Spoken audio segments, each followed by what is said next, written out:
Hey everybody, Fisher with Iron Rock here. If you guys have called in, you may have spoken to me already, but my name is Fisher. I'm here with Iron Rock. I'm part of the sales team, and this is my Cherokee. It's a 6.5-inch lift. It's got a Rubicon Express long arm right now. It's a radius arm, and I'm not exactly happy with it. It's got a couple weird binding issues when I'm flexing through, and I'm just not entirely happy with it. It's really heavy, drops that belly clearance really far down, and I'm hoping that the Iron Rock kit will be a much better upgrade. We're going to check out and see how much flex we've got on the RTI ramp right now, and we'll see how much we have after we're done.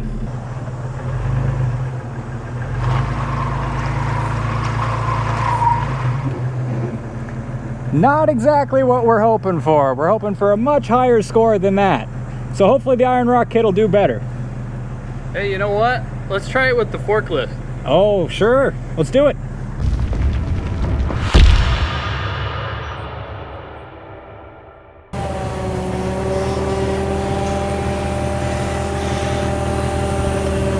So we've got it fully flexed out here on the forklift. It actually did pretty darn good. We'll take a measurement here so we can compare it to the Rocklink system once we get that one installed. We got just about 28.25. So when we get the Rocklink system, and we're just doing the upgrade today, we're not doing the full system. We're going to keep the springs that we've already got. We're going to keep the steering, keep the shocks. Everything else is going to be identical. The only thing that we're actually changing is going to be the actual long arms themselves. So this is more of a direct comparison between a radius arm system compared to our 3-link system. So here at Iron Rock, we've got most of our kits all ready to go. They're all pre-boxed. So for example, we're doing the front long arms. So we've got these right here ready to go. Everything's pre-boxed. We can get them out to you really quickly. Everything usually ships about a day or two after you place your order, and we'll get them all boxed up. We'll get a shipping label put on and sent to your door. And the best part is, if you're local, we even offer pickup. So if you select will call when you're checking out online, or give me a call and say you'd like to come pick them up, we've got all these ready for you. We can load them up in the back of your truck and get you ready to go. Made in USA! Yeah! Fisher, what's all this black rubbery stuff on your tailgate? That's Charlie's tires.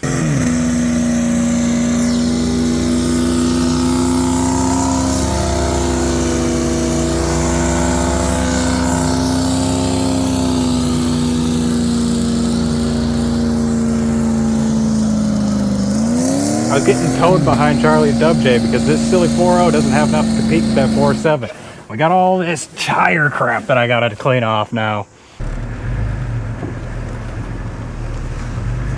Time to open the boxes. We're gonna figure out what we got so we can get everything installed.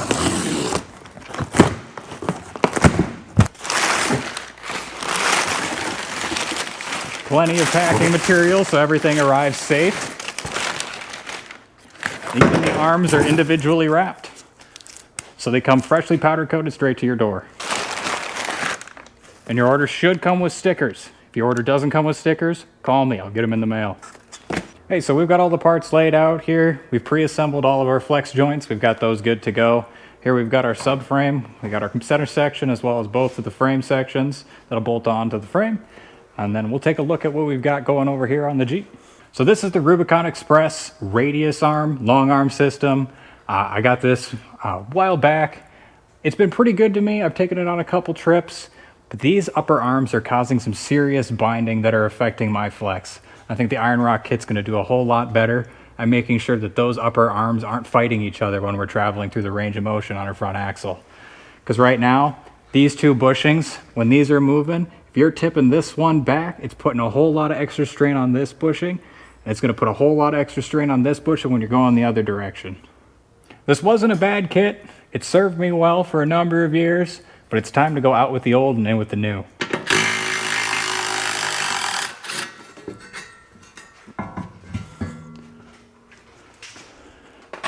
She ain't light, and I need to reseal my transmission, but she's out of there.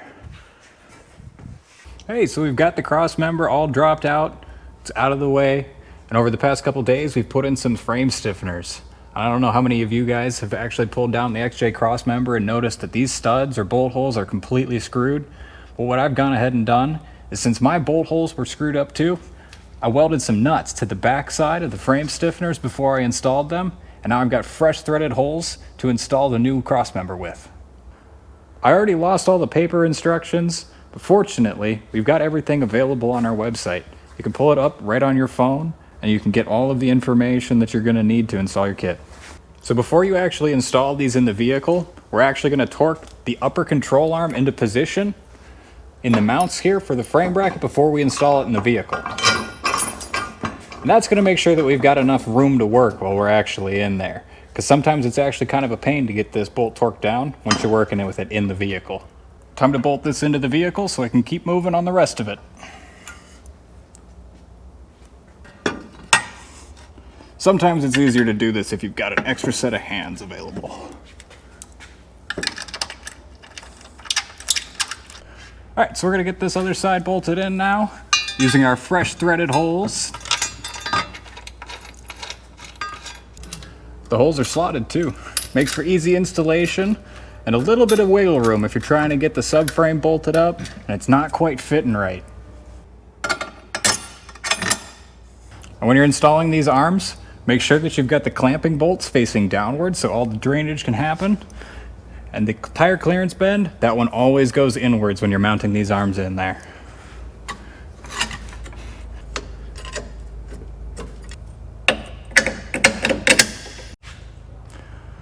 It's super nice with this axle clearance bend right here for the tire. My control arms no longer actually make contact with the hoist when I set it up. It's going to be perfect. And then we also have an upper control arm flex joint that'll install in this location. I'm not putting it in right now, but this kit's going to come back out for a little bit. We got some more work to do on this axle. And I don't know if you guys recognize this one, but if you look real closely, you'll notice that these C's have been cut and turned. I'm the guy doing the crazy Dana 30 stuff. So we're going to see how well this lasts. We're going to beat it up on the trail, try and see if we can break it. So next we're going to put in the cross member. We've got all our hardware here. And if you don't have a slip yoke eliminator and you're working with a little bit of a lesser lift height for an XJ 4.5 inches or left, we've got these transfer case drop blocks with all of the hardware. We've even got new bolts for your lower control arms coming with these. But we're not going to be installing the transfer case drop today because I don't need it. I've got a slip yoke eliminator and a high pinion rear axle.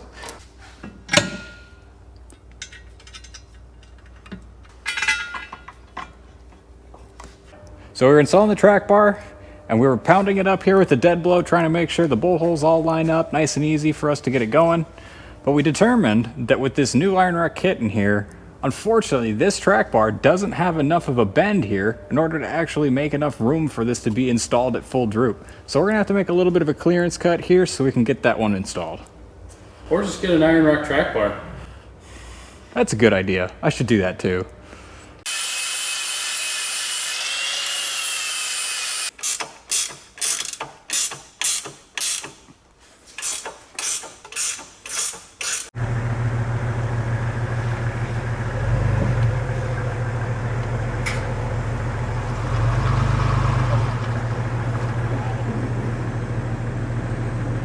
How's that? That's a significant improvement.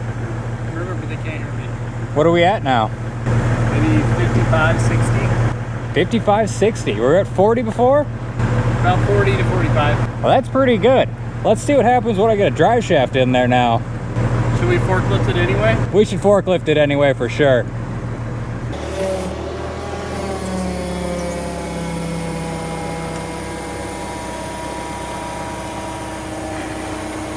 So we've got it flexed out on the forklift now.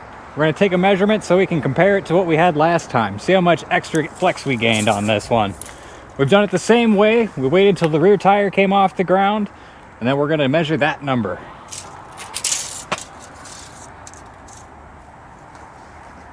So we're down back at 30 inches of lift here on the flex test.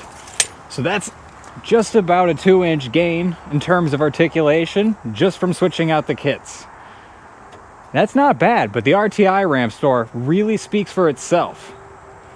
An extra 10 inches on that ramp, that's nothing to shake a stick at. And once we get a drive shaft in the front, we can test it again and see how much we actually have. So we've got the kit completed. I can't wait to get this thing on the road, test out the long arms, Test out this new Dana 30 with the clocked C's. Hopefully it holds up. Check out these products and much more on ironrockoffroad.com.